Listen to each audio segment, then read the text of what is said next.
우리는 지금 국가적인 비통한 슬픔 가운데 있습니다. 그래서 방송을 들어보면 공영방송은 다 우울하기 그지없는 그런 소식들을 우리가 접하고 있습니다. 나는 이 사건을 경험하면서 참 주님이 고맙다, 그런 생각이 듭니다. 그 사건이 일어난 게 고맙다는 것이 아니고 의미적으로 보면 여러분과 저는 다 죄의 바다에 빠져 있었습니다.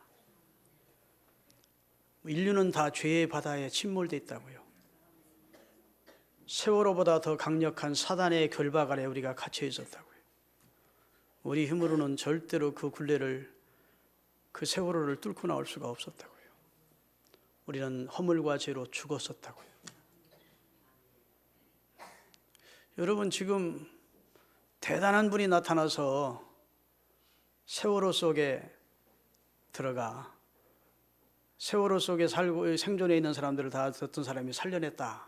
대단한 영웅으로 갈채를 받고 새해 토픽 뉴스거리가 될 겁니다. 근데 그럴 사람이 없다고요. 사람 중에는 그 유속을 감내할 수도 없고 그 물의 압력을, 수중 깊은 곳의 압력을 감내할 수 없어서 결국 12분 일하고 잠수부들이 올라오지 않을 수 없는 그런 참으로 곤란한 지경에 지금 세월호가 침몰되어 있습니다.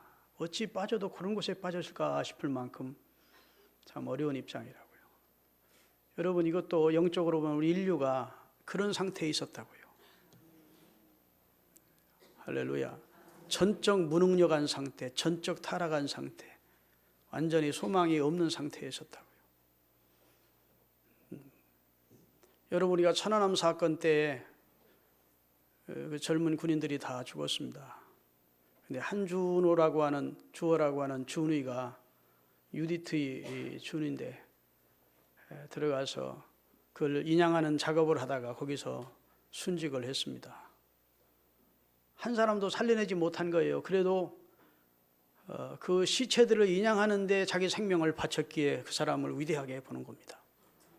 자, 살려내지 못했는데도 자신을 희생해서 그 시신을 인양하도록 도운 사람을 위대한 사람이라고 한다면 하나님의 아들이 이 세상에 오셨습니다. 육체를 입고 오셨어요. 죄의 바다에 뛰어들어 오신 겁니다. 할렐루야. 히브리서 2장 14절에 보면 따라합시다. 이는 죽기를 무서워하며 일생 동안 사망의 종로로 타는 모든 자를 놓아주시려 합니다. 예수님이 육체를 입고 이 세상에 오셨습니다. 그것은 일생 동안 사망에 매여 종로로 타는 우리 인류를 놓아주려고, 해방시켜주려고, 살려내시려고 육체를 입고 이 세상에 오신 겁니다. 천안함이나 세월호보다 더 깊은 바다에 도저히 우리 힘으로 나올 수 없는 그런 절망적인 상황에 있는 우리를 예수님은 자신을 희생시켜 살려냈었습니다. 다 살려내시고 그가 죽은 자 같이 되었어요. 그게 십자가의 죽으심입니다. 그런데 3일 만에 죽을 줄 알았던 그분이 바다에 다시 올라오신 겁니다. 그게 부활절입니다. 의미적으로 보면. 여러분, 오늘 예수님이 부활하신 이 부활의 의미를 좀 생각하면서 은혜를 받고자 하는데, 부활은 우리에게 최고의 영광스러운 축복의 날이요, 기쁜 날입니다. 기독교에는 기쁜 날이 많습니다만 그 가운데 대표적 기쁜 날이 성탄절일 것입니다. 그래서 목동들에게 예수님이 태어나던 날 천사가 나타나서 하나님의 아들 예수가 이 땅에 태어나는 큰 기쁨의 좋은 소식을 전해주겠다고. 예수님이 이 땅에 오심이 큰 기쁨의 좋은 소식입니다. 두 번째 기쁜 날이 있다면 예수님이 인류의 죄를 십자가에서 속량하시고 음부에 내려가셨다가 사망과 죄를 이기시고 부활하신 날입니다. 주님은 십자가를 지시기 전날 밤 제자들과 여러 대화를 나누셨는데 그 가운데 하나가 내가 너희를 떠나갈 것이다. 나 있는 곳에 너희는 오지 못한다. 내가 십자가를 지고 인류의 죄를 담당하여 죽게 될 것이다. 그러니까 저들이 다 근심했습니다. 걱정했습니다. 어디로 가시는가? 왜 죽으시겠다는 말씀인가? 이렇게 걱정하는 그들에게 주님이 이렇게 말씀을 하셨습니다. 따라합시다. 지금은 너희가 근심하나 내가 다시 너희를 보리니 너희 마음이 기쁠 것이요 너희의 기쁨을 빼앗을 자가 없으리라. 다시 말해 내가 십자가에 달려 죽는 모습을 보면서 너희들은 슬퍼할 것이다. 그러나 내가 다시 너희를 볼 것인데 3일 후에 다시 살아날 터인데 너희는 기뻐할 것이고 그 부활의 기쁨을 너희 속에서 빼앗을 자가 없을 것이라고 예수님이 부활하신 미 얼마나 기쁜 사건인지를 예수님은 설명해 주셨습니다. 예수님의 부활은 예수님의 부활로 끝나는 게 아닙니다. 아담 안에서 모든 사람이 죽은 것 같이 그리스도 예수 안에서 모든 사람이 살게 해주려고, 다시 말해서 우리에게 부활과 생명의 주가 되게 하시려고, 우리에게 생명을 주시려고 예수님이 부활했기 때문에 예수님과 부활은 나와 별개가 아니고 나와 연결이 되어 있습니다. 예수님의 부활이고 나의 부활이고 예수의 승리가 곧 우리의 승리가 되는 줄로 믿습니다. 여러분, 우리가 한평생 살면서 슬픔 가운데 가장 큰 슬픔은 사랑하는 가족의 사별의 슬픔일 것입니다. 부모님을 먼저 앞서 세상을 떠나서 사별을 하거나 아내나 남편을 사별하거나 자식이 안타깝게도 먼저 가는 경우가 있습니다. 이번에도 안산 단원고등학교 아이들이 많이 희생이 됐는데 또 앞으로도 시신을 인양하는 아이들이 많이 있을 것 같은데 아마 그 부모님들의 심령이 아마 록장이 무너지는 비통함을 금할 수가 없을 겁니다. 그런데 여러분 잘 들으세요. 그들 가운데 중고등부 학생들 가운데 예수를 믿고 구원을 받아서 이미 속죄받고 그리스도를 주로 고백했던 학생들이 있다면 부모님들이 신앙생활을 하는 사람이라면 위로가 됩니다. 아, 나보다 앞서 천국에 가 있을 것이구나. 아멘. 그래서 불신자 같은 완전 절망, 완전 그런 두려움과 공포는 아닐 거예요. 여러분 창세기에 보면 야곱에게 12아들이 있었는데 11째 아들을 야곱이 제일 사랑했습니다. 자기의 사랑하는 여인 나일을 통해서 늦게 얻은 늦둥인데 너무너무 예뻐했습니다. 채색 옷을 지어 입히고 다른 아들들보다 그 요셉을 더욱더 사랑을 했습니다. 그랬더니 이복 형들이 요셉을 질투했습니다. 아버지의 처사에 대해서 원망했습니다. 왜 요셉만 저리 사랑하는가 싶어서 요셉이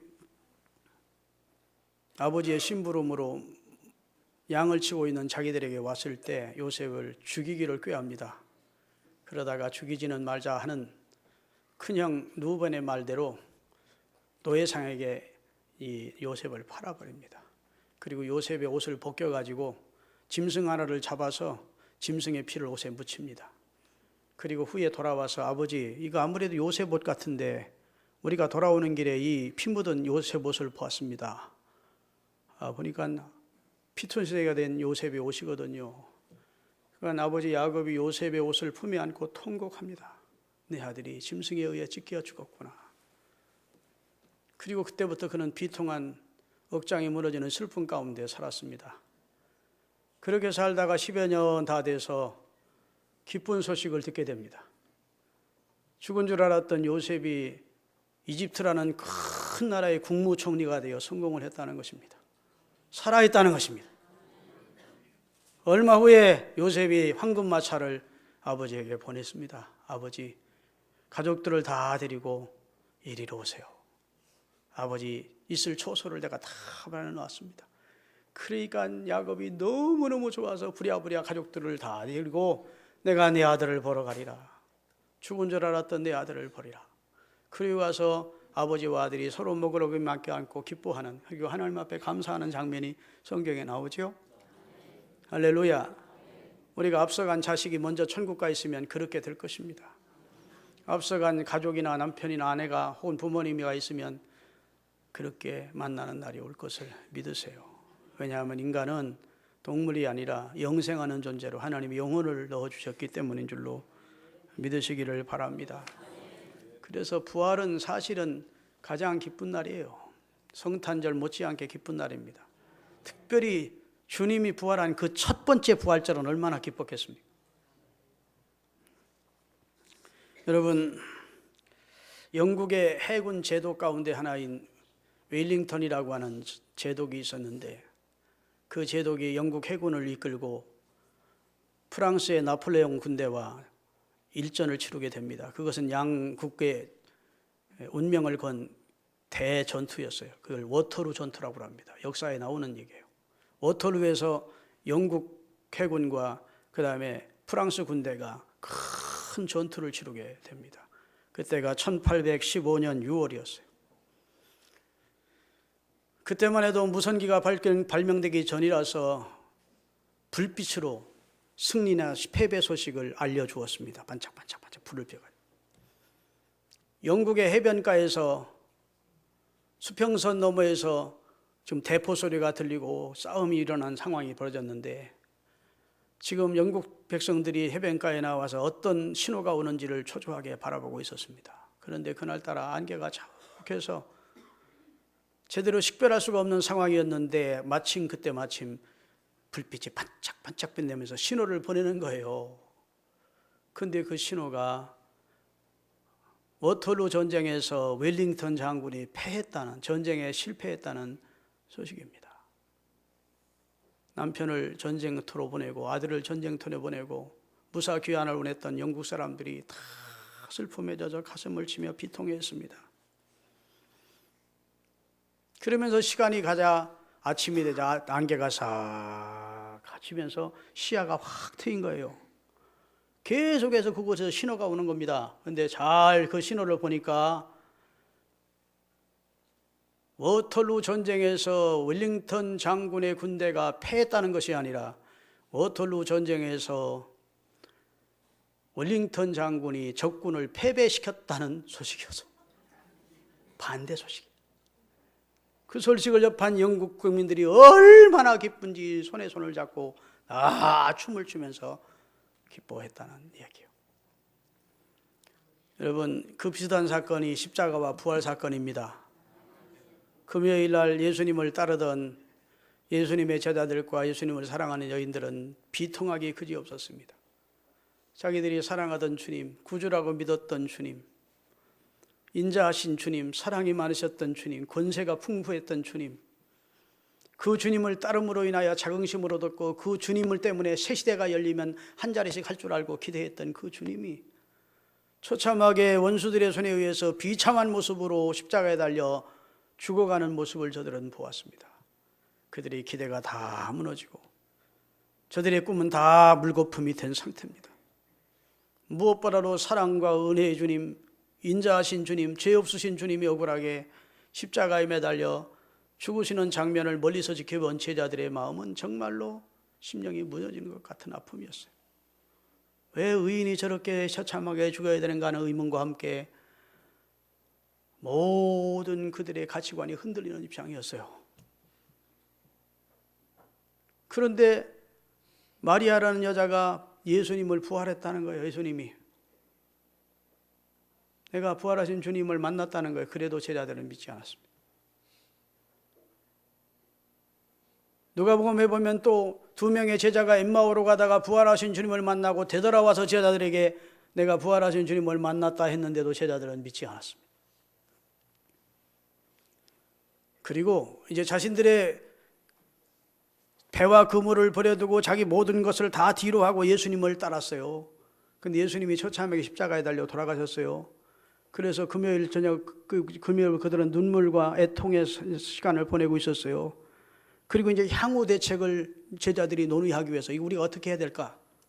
해산을 해야 되는지 앞으로 우리 뭐가 어떻게 해야 될지를 대책을 논의하기 위해서 한 집에 모였어요. 아직도 서슬푸른 유대인들이 예수를 죽인 자들이 자기들까지 해할까 두려운 나머지 문을 안에서 걸어 잠궜어요. 그리고 사후 대책을 논의하고 있었습니다. 제자들 10명이. 한 명은 어떻게 됐죠? 가룟 유다는 십자가에 예수님을 매달게 배신하고 자살하여 배가 터져 죽었습니다. 또 한 사람이 제자가 있었는데 디도마라는 도마가 있었는데 그 도마는 바쁜 일이 있었던지 바로 그 자리에 뻗었어요. 10명의 제자가 사후대책을 논의하기 위하여 두려움 속에 문을 아르르 걸어 잠그고 모여서 이야기를 하고 있는데 부활하신 주님이 저들 가운데 서신 겁니다. 여러분 생각해 보세요. 아니 평시 같으면 문을 열어달라고 똑똑똑 노크를 하지도 않으시고 시공을 초월하여 하신 신령한 몸을 입으신 예수님이 그대로 방 안에 들어오신 겁니다. 여러분 예수님이 물가를 걸어오실 때 갈릴리 바다에서 예수를 유령이라고 놀랐던 것처럼 저들이 깜짝 놀랐습니다. 아니 문을 열어준 기억이 없는데 예수님이 저들 가운데 서셨거든요. 그러면서 너희에게 평강이 있을지어다 하시며 할렐루야 숨을 내쉬며 성령을 받으라. 나도 아버지께서 나를 보낸 것처럼 나도 너희를 보내는다. 이렇게 말씀하시면서 주님이 주신 말씀이 오늘 본문이에요. 여러분 그때 제자들이 얼마나 기뻤겠습니까? 얼마나 놀랍기도 하고 얼마나 기뻤겠어요. 패배했다. 예수님은 실패했다. 예수님은 십자가에 달려서 그냥 완전히 그의 인생 그의 꿈은 다 허물어졌다. 이렇게 생각을 했었는데 그 월링턴 제독이 승리했다는 신호를 다시 받은 것처럼 예수님은 승리하셨다. 말씀하신 대로 부활하셨다 하는 놀라운 그런 기쁨을 제자들이 맛보게 된 것입니다. 할렐루야. 사랑하는 여러분, 이 주님이 부활하신 다음에 제자들에게 3가지를 부탁합니다. 오늘 부활의 주님을 맞는 저와 여러분도 오늘 이 말씀에 귀를 기울이시기를 바랍니다. 아이고 설교 끝난 줄 알았더니 이제 3가지 말씀하려면 큰일 나보네. 이러고 걱정하지 마시고 짧게 할게요. 첫째로 부활의 주를 믿도록 권면하십니다. 그 현장에 누가 없었다고 그랬죠? 도마가 없었습니다. 나중에 도마가 예수님 다시 사라지고 난 다음 도마가 제자들 중에 나타난 겁니다. 제자들이 서로 앞다투어 도마에게 말합니다. 야, 예수님이 정말 부활하셨더라. 우리 가운데 오셨다 가셨어. 우리가 보았다. 할렐루야. 그러면 할렐루야 여러분 저는 그러면서 도마가 믿어야 되잖아요. 그런데 10 제자의 증거를 믿지 않습니다. 자기는 눈으로 봐도 안 믿겠다는 겁니다. 손가락으로 예수님 못자국에 손을 대보고 예수님의 옆구리에 창자국을 손으로 만져보기 전에는 나는 못 믿겠다.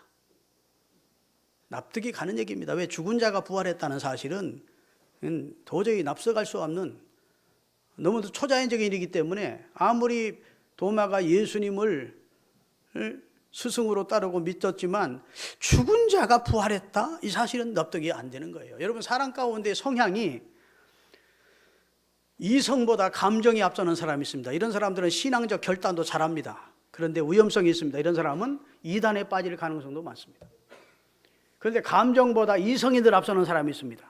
아주 차디찬 냉철한 이성을 가지고 늘 생각하고 판단하고 확인하고 체험하고 돌다리도 두들겨 봐야 직성이 풀리는 사람들이 있습니다. 오늘 현대인들을 대표하는 게 도마입니다. 오늘 현대인들은 과학적으로 증명이 돼야 앞뒤 말이 이해가 돼야 수긍을 할지 말지 하는 입장이라고요. 그러니까 오늘 현대인의 과학적 입장이에요. 나는 예수님이 부활하셨다면 당신들 증거 가지고는 못 믿어.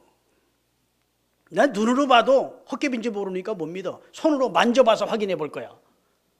그렇게 된 거예요. 여러분, 이런 이성적인 사람들은요, 믿기는 힘듭니다. 한번 믿기는 힘든데 한번 믿기로 결심하면 흔들리지 않습니다. 그런 또 장점이 있어요. 믿습니까? 사람이 다 다르다고요. 얼굴이 다르도 다 사람의 성향이 다른데 여러분 하여튼 과학적인 사람도 아무리 합리적인 사람도 이성적인 사람도 예수님 만나면 믿게 됩니다. 도마가 어떻게 믿게 되는지 여러분 아시잖아요. 8해를 지나서 다시 예수님이 은혜롭게도 도마가 있는 다른 제자들이 함께 있는 자리에 나타나십니다. 다음 주일날 나타났다 그 말이에요. 믿습니까? 한 주를 지나서 다시 도마도 다른 제자들도 함께 있는 자리에 주님이 또 문을 걸어 잠그고 있는데 그냥 들어오신 거예요. 그런데 이번에는 집중적으로 도마에게 말합니다. 도마가 어떤 상태로 자신을 의심하고 있는 것을 주님이 아시고 계셨습니다. 그래서 도마야, 네 손가락을 내밀어 내 손을 만져보고 내 손을 내 품에 넣어 내 옆구리를 만져보라. 그리고 믿음 없는 자가 되지 말고 믿는 자가 되라. 만져볼 필요가 있어요, 없어요? 도마가 만져봤다는 말 없습니다. 그냥 감동한 것입니다. 그냥 굴복한 겁니다. 그냥 인정한 겁니다. 정말 부활하셨구나.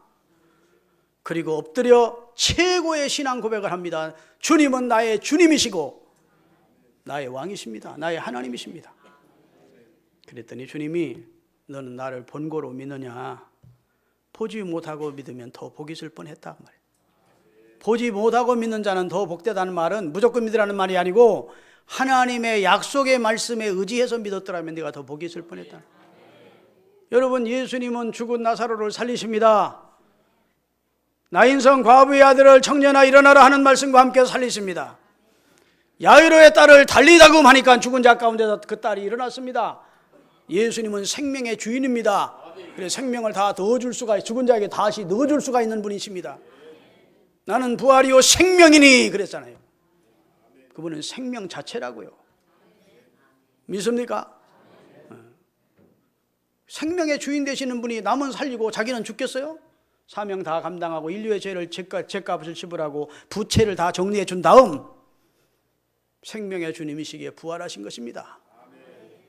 할렐루야. 다시 생명으로 승계하신 것입니다. 빌립보 2장의 말씀대로 사람의 몸을 입으시고 지극히 낮춰 죽기까지 복종하신 그를 하나님이 이제 지극히 높여서 승기시키신 줄로 믿습니다. 할렐루야.